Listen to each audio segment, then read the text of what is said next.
And we're live. Hi everyone. This is my final video for this round with Jackson. We are going to talk about the results of Operation Cricket. Hi Jackson. Hey, hey. Did everything go all right at the event? Oh yeah, went very well. As smooth as it could have gone, and I think all the players had a great experience. Mm. Which is what you're looking for. Did you have any no-shows? Yeah, so we had what was it? I think when it was all said and done, there were uh 28 people or 27 people registered, and then Mm. 5 people had to bail for various reasons. So we ended up getting 21, and so I had to step in and play both TO and Ringer. Yeah. Um, but still, not too bad, I would say. I kind of expected there to be a handful of guys who had to back out, but people were very vocal. I didn't have to make too many last minute decisions, Yeah. so I think we were good to go. And typically if the TO has to play, people will be very gracious about, okay, you go and answer their question, and I'll just wait with this game, because they know the TO is not there playing to win the tournament. He's not going to yeah. So just to remind everyone, it was a 1250 points. You could take 1 or 2 generic reinforced platoons. 22 players. You ended up with 3 games, 16 order dice cap, and there was a bunch of house rulings and stuff you could get extra points for. And we'll get back to that once we see the actual results, because they were definitely not what I expected, which was very cool to see. So I'm going to ask you a lot of questions about what everything actually meant, but we'll get back to that. Before we do that, however, I have a long and deep memory, so I went back and looked over my backlog about what we had predicted for the event. So we're going to keep ourselves honest now. My predictions were that David K with his Soviets, Ben with his USA, Sean with his Darkschützen, and Jason with his Partisans, and Ed would be the top 5, just on games, by the way, because all the other stuff that you were giving points out for, I don't feel qualified to evaluate that if I don't know the players, if I haven't actually been there. So these were just on what I thought the lists would do, right? And your predictions were that Ben would take best allies, or Henry. Ben with his 16 order dice US, and Henry with his 13 order dice US. Best axis would be Chris or Sean, both Germany. One with the dark, as we already talked about, the Schützen dark, and Chris with his Tiger list. And then best minor powers would be Alex or Matthew, both with French lists and chars and all the nastiness of Tough Fighter and Foreign Legion and everything. So we have the results, and these are the results. Ed, I had predicted he would do well. He won best overall. Do you remember what his game score was? Yeah, so nobody went 3-0 except Okay. for me. As the Ringer, I Yeah. ended up going 3 and Yeah, 0. you'll So I notice would that have I won my actually event, but did quote you here in the very top, because uh, Jackson, he wrote me and said, I just want to have it noted somewhere that I went 3-0, and you did, yeah, yeah. let it be So known. let it be known. It is known now. Um, anyways, so Ed, I guess, what did he go then? 2 and 1 or what? So Ed had 2 wins and a draw. He drew game Yeah. 1 and then won game 2 and game 3. Mm. And a convincing overall score, 111 points. That is a lot of points. But you'll notice that most of the people in the top 8 are above 100 points total.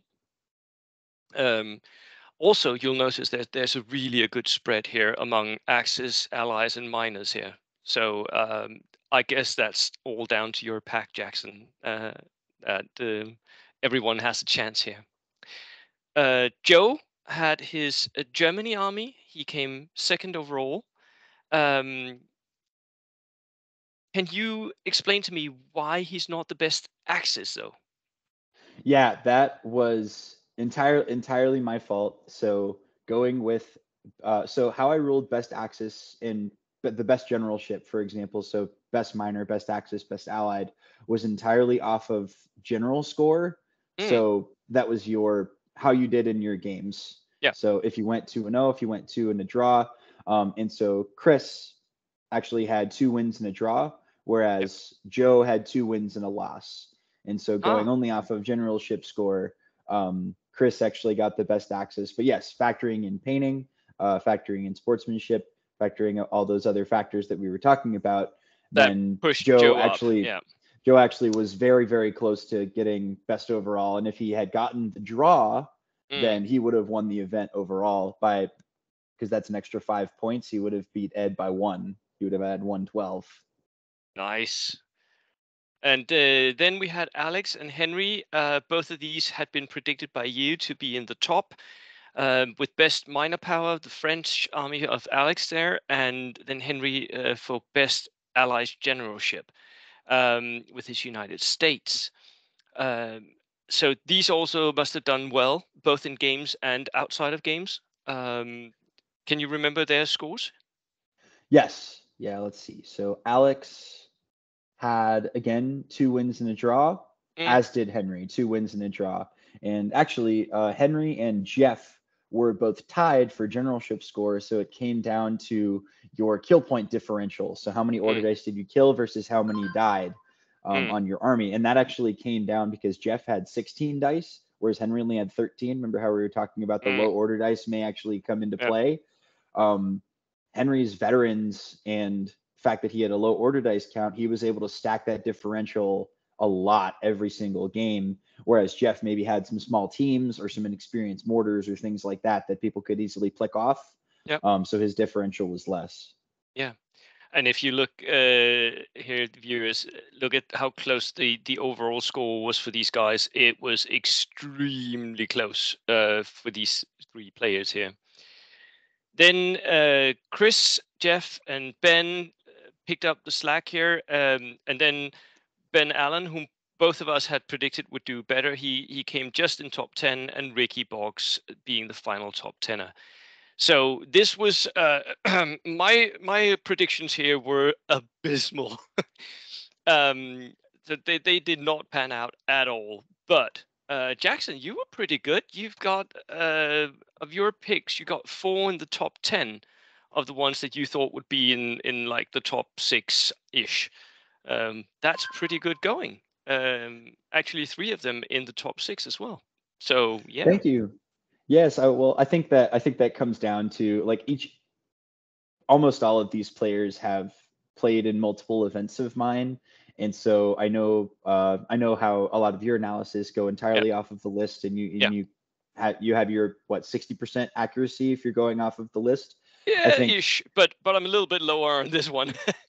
yeah, But well I think having the extra player knowledge yeah, really helped me out it really does here. here. Yeah, it's pretty clear that just going off lists, it's really difficult to accurately predict who's going to win stuff. But Hmm. knowing the players, that helps a lot. And you at least predicted that they would be in the top half, which was very good. Oh, sorry, that was too far. So there we go. Sorry. Um, we should talk about the end results here because I think a lot of my viewers would be interested in what did they actually bring and how did it perform, and if you have any anecdotes, I would be happy to hear them. But before we do anything, just look at the result, viewers here. Ed had brought dual air observers and he won the event. We talked about this, Jackson and I. We talked about this, that if he actually got his air observers to land some of his airplanes, he might do very well. And I guess he did. Jackson, do you remember if he got his airplanes in? So Ed's army actually, and partially why he won best overall, it was pretty incredible. So he actually played the fluff round of his army. He played the engineers battalion that he actually served with Ah, when he was nice. with the army. So he had all the backstories for them, like the custom stories, the slogan for them, Yeah. uh, and the interesting thing for me was he had individual planes for every result on the Air Observer chart. So wow. it was incredible. So if he had a fighter, he had a P-51 Mustang come in. If he had a heavy howitzer bomber, he had a B-25 Liberator come in. Like Wow. it Oh, really just blew me away that he had individual planes. Now that is so cool. He must have gotten a lot of scores for his army as well. A lot of points for that. Yeah. Yeah, so that's what put him over was he had a custom display board, had a really good write up, and had all these custom planes to bring in.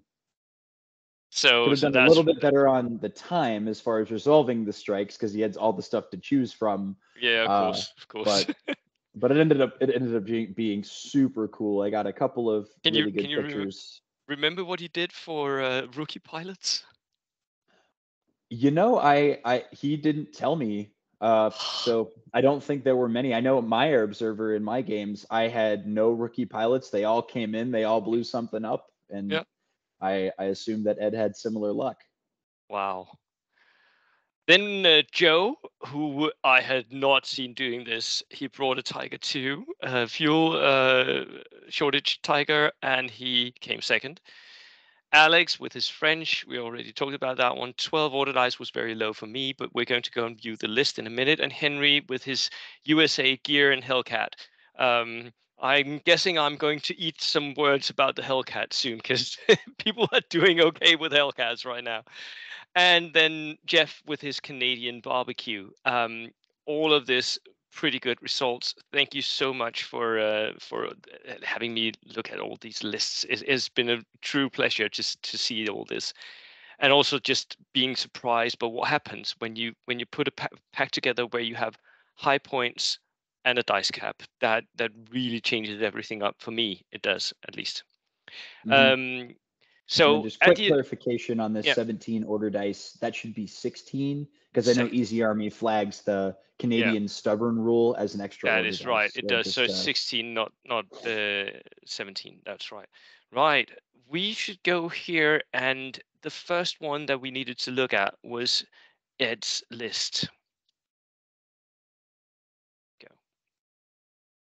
So this is his 16 order dice, 1250. He brings a lieutenant, engineers, and this was one of the things that I didn't really understand why he brought an engineer unit, but it makes complete sense now you tell me that he actually served in this engineer unit. So it makes complete sense that he would bring the engineers, even though you can take whatever and just drop in a few BARs. Artillery observer, heavy mortar, sniper team, bazooka team with a gun shield, Sherman with a howitzer again, and Dodgers for transport. And the second platoon is very, very similar. Again, engineer squads, one BAR, one flamethrower, and an air observer here. Very, very cool list. And I did not think it was this well themed, but I mean, because I thought that this was just someone, who wants to rock something very competitive. And it is very competitive, except that the air observers can be very finicky to get down, right? But it does have a lot of good stuff in it. The Dodgers with the pintle-mounted MMGs, I think the amount of skirmish capability you have in this list is just very, very good, Ed. And of course, well done on. I mean, I should have noticed Elements D Company, 20th Engineers Battalion, 2nd Platoon. I mean, it is very, very specific. I should have known, but yeah. Any comments you want to add to this, Jackson? Yeah, I mean, when I saw this list, I knew that Ed was going to be extremely mobile. I knew my pack favored, like we talk about that slog in the center. If you get once you get those air observers moving, you see an opponent. We notice like in this list there are no tanks. Or he has the howitzer Sherman, but he doesn't really. To me, it didn't seem like he had the tools to deal with EZ8 with some of these other heavy tanks that we were seeing with the Tiger. And then sure enough, like I found in my games, the air observer just calls a strike on the big tank, and it can do 3 to 5 pins depending on what you roll. And just while it may not kill the heavy tank, it definitely shuts it down for 1 to 2 turns. Yeah. And with double air observers, he could really do that, and he could even back it up with a howitzer or anything shooting at the tank and giving it further pins. So basically, he can take out a tank for all game, I would say. So really nice idea. The only thing that it may struggle with is opponent list that has a lot of flak, basically. But then he has the weapons to deal with all of that with his skirmish and his mortars and howitzers. So a really nice list. Yeah. Second place was Joe. And this is one that I did not see coming at all. So I'm going to go and get Joe's here.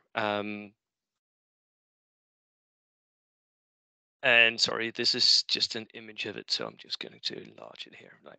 Okay. 13 order dice, Waffen SS first lieutenant. And this was the first place where I was like, he brings a first lieutenant. Why? Why is he doing that?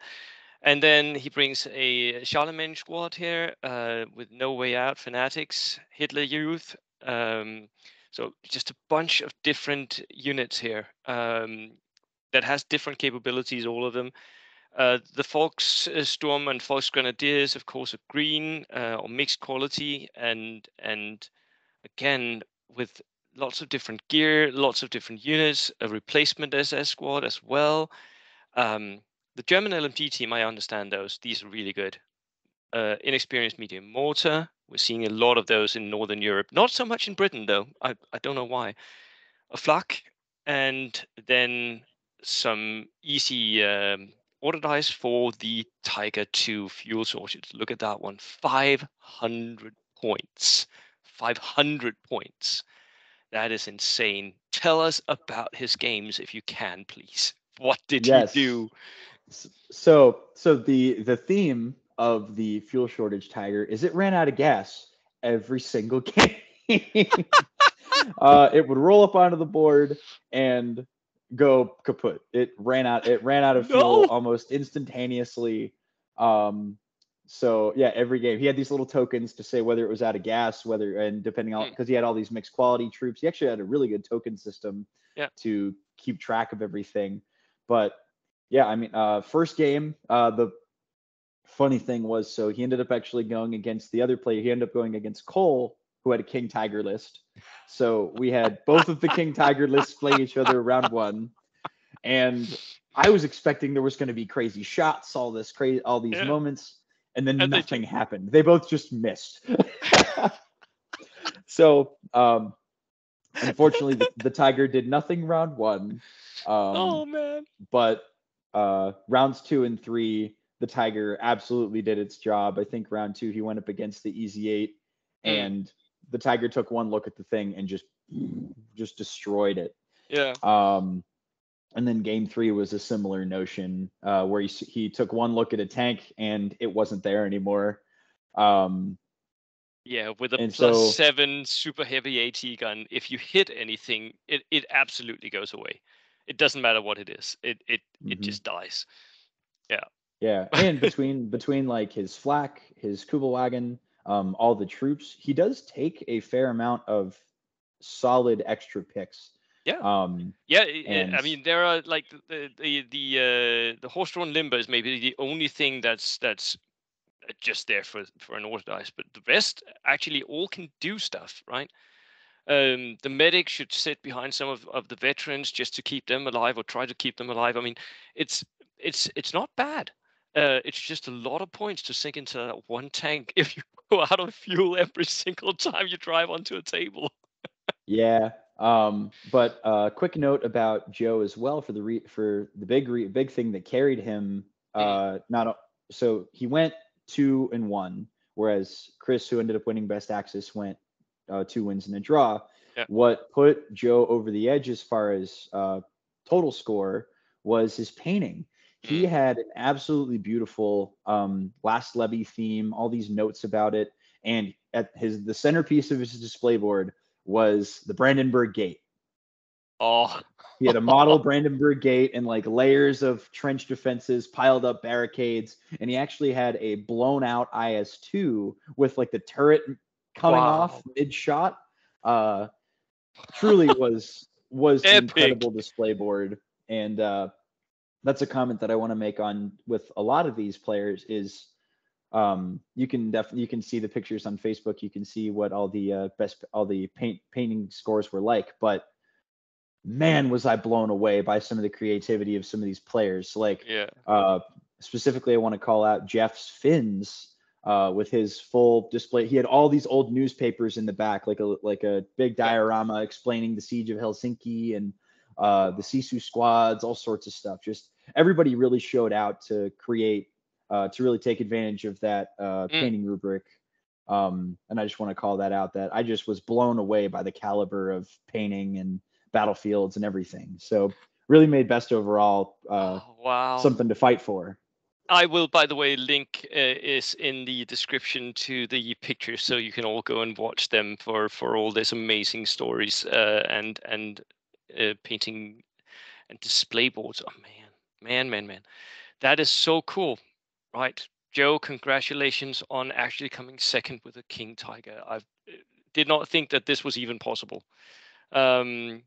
Then for third place, what was it? Who did we have there? We had Alex, right there. Right. So this was his French platoon, 12 order dice. And you can already see once you go into 12 order dice that he's spending points somewhere very expensive, right? Full strength Senegalese, the Foreign Legion as well. Both, I mean, stubborn and tough fighter. They're just very, very hard infantry here. Sniper team, free medium artillery piece, Char B1, again, light howitzer on a 9+. It's really just a lovely thing. And this has so many MGs as well. It's got a forward-facing MG and the coaxial MG, so it can also start shooting with the MMGs. And it's got a turn-mounted light AT gun as well, so it's got a lot of possibilities to shoot. Then another platoon here, engineers with a flamethrower, again Foreign Legion, another artillery piece, and Char C2C, again light howitzer, and all the MMGs, and a Barillet. Right. This was 2 very heavy tanks and a lot of very hard infantry. Any comments you think on this? Yeah, so Alex ended up going 2 wins with a draw. And I knew whenever I saw this list, Alex actually was, I played against him in a tournament in Ohio back in 2022 and with my Italians, and the game came down turn 7, final dice, just absolutely a top-notch game. And I was not surprised to see that Alex ended up cleaning out with best minor power, just because he has a very solid command of his generalship, can play the mission very well. And this list is also just nasty. So much HE. It looks at any veterans. It can just pin them out or take one hit and you die. And then you got 12 Senegalese coming into charge after you to take the middle. And like a flamethrower and the French Foreign Legion. Just, I think he has all the tools in the toolbox. He does. And just like you said, really those 2 big tanks, just soaking up a ton of fire. They have the armor all around. They can take the punch as well as dish it out. So if he goes against a lot of infantry, and maybe ignores his opponent's enemy tanks, which or shoots them with HE and tries to pin them down, and I mean, because he can split fire with both of his tanks, which is, I think, what really makes this a terrifying list to face. Yes, the order dice count is low, which sucks a little bit, and he could, I mean, if you really wanted to max this list out, you could do. I know a few things you could do to bring a few more order dice into it, but as is, those 2 tanks are terrifying, really, really terrifying. Yeah, being able to put out potential like 3 or 4 pins all on different units is just nuts. It can really bog down your opponent. It can, yeah, it can. Right, and then that was list number. Was that 4? Let's see. Ed, Joe, Alex, Henry. Henry number 4. There we go. Right. This was one of those where you had actually predicted that Henry might end up in the top bracket here, and he had 13 order dice. He had US paratroopers, BARs, light machine guns as well. So a lot of shots coming out of each unit here. Medic, chaplain, more paratroopers again with all the shots coming out. That's a lot of firepower, but it's also very expensive veteran units. A heavy machine gun team, veteran, which I don't know why you would, but Henry clearly made it work. A medium mortar, a sniper team, a bazooka team, an AT gun, which I guess in this format would actually be maybe beneficial. A jeep and a Hellcat. Now, I've been talking a lot of crap about Hellcats, Jackson. So you're going to have to tell me that this Hellcat died a lot and was pinned out and didn't do a thing. And yeah, please. Unfortunately, I can't compromise that. I gotta give Henry credit where it's due. So, Sucks. Alas, Henry unfortunately learned this during the game, and it was past the point when he submitted his list to where we could correct it. But the Hellcat does not have gyro stabilizers, and so it does not benefit. There really is no point to take a veteran if you're going to be going competitive. But it did lean into his theme. He did take literally everything veteran in his list, and I think that's in addition to his generalship, the recce rule on the Hellcat really just helps. So I know Henry went up against a Churchill AVRE list, and that thing is devastating. It looks at any of these veteran squads and it's just gone. But the interesting thing was, okay, because it was open topped, his opponent was trying to go after the Hellcat with the AVRE, and so he would just recce. He would recce back behind cover or out of line of sight, and force that Churchill to just waste shots. And I think while every shot wasted for a Churchill AVRE, that's a massive amount of points you're sinking into something where you're not hitting. So that's really clever. That's really clever, Henry. Love that. Yeah, so some very good stuff, and he was able to play the missions very well. Went 2 wins and a draw, and I know him and Jason were sending me pictures the week up to the day of the event. They were going like crazy to get their stuff painted and get this whole army up to par, and it ended up doing very well. Henry got a lot of points for theme here. Like like you said, he was taking some suboptimal picks, but the fact that his whole force is veteran, really leaning into the airborne, the recce, and then combined with the generalship, he ended up taking best allies, which didn't surprise me from a player standpoint, but definitely from a list standpoint. I would not think to see this anywhere in the top 10. No, I would not. Me neither.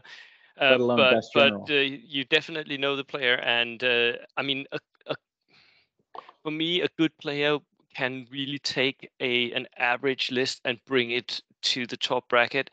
I know I still need to prove this myself and do that, but this is one of the examples for me that you can take something where your peers think this is average, it's nothing special, and because you're good, because you know the list, because it plays to your play style or whatever, you make it work. So really well done, Henry, as well.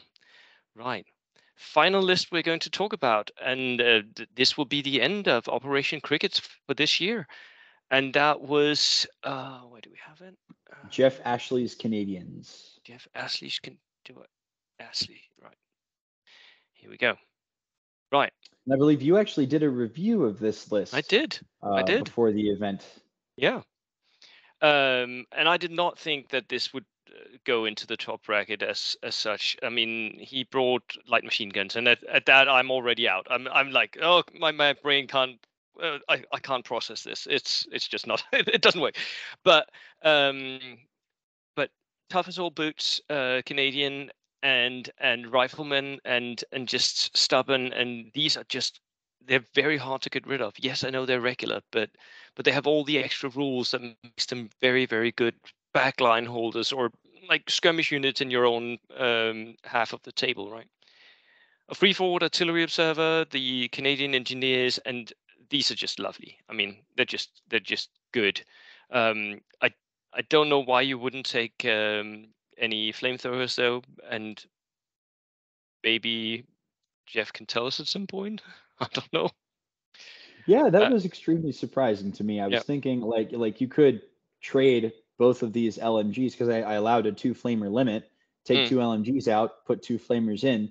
But to me, I guess we'll scroll down here, but I don't know if Yeah. did he take Bren carriers or some kind of transport for it? Because they all have submachine guns. Yes. He took brain carriers, so they were sitting in the brain carriers. But for me, it seems a waste to buy that expensive infantry if you're just going to sit them in a brain carrier, where basically the main function is to keep the brain carrier alive and shooting the extra LMG. Um, so for me, feel like you should maybe have bought the flamethrowers instead of the LMGs. But hey, who am I to say? He did obviously did well. The White Scout car is just also very interesting. The only thing that I typically don't like about these is that it doesn't have recce, so it can't really recce away when you buy it as a transport, and it's open topped, so it will get pinned.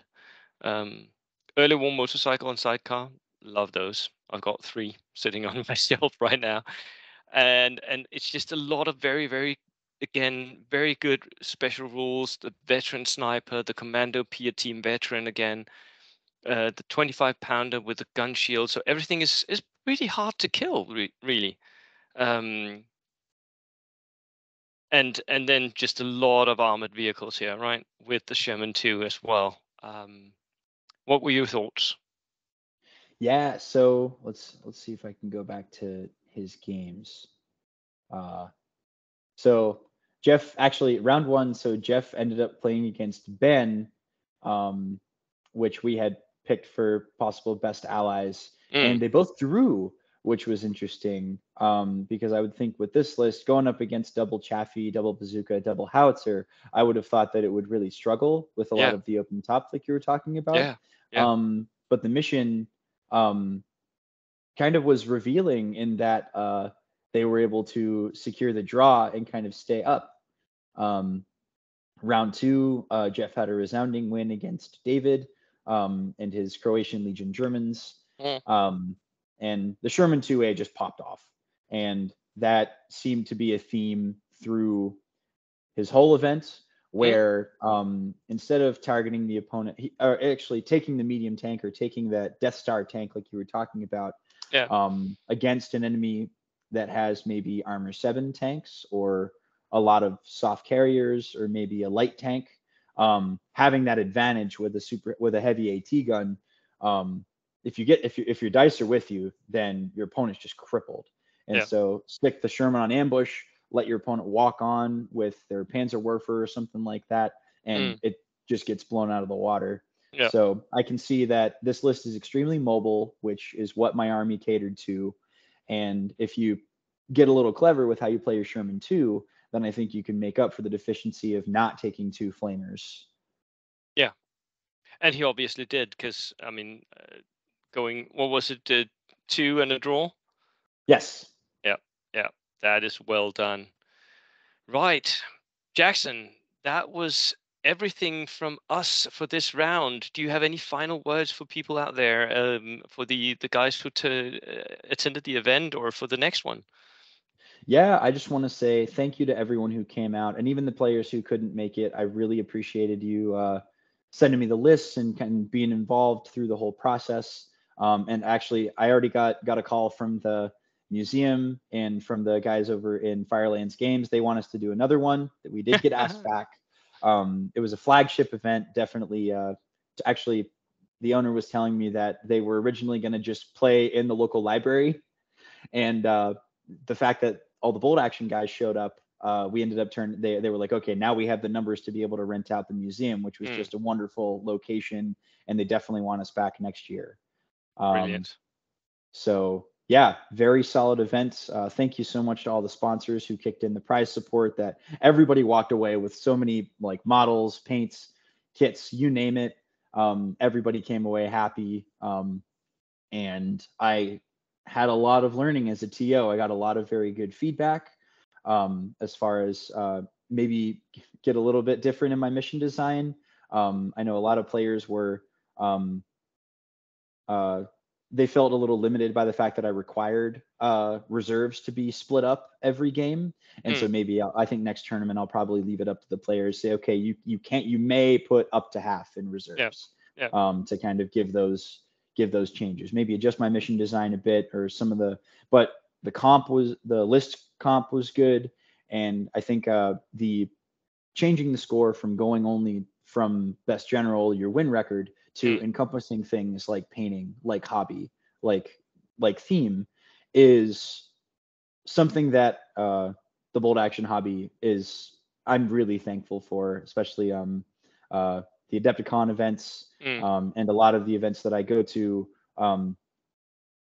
leverage theme in their scoring, and I think that allows players to really sink their teeth into a story.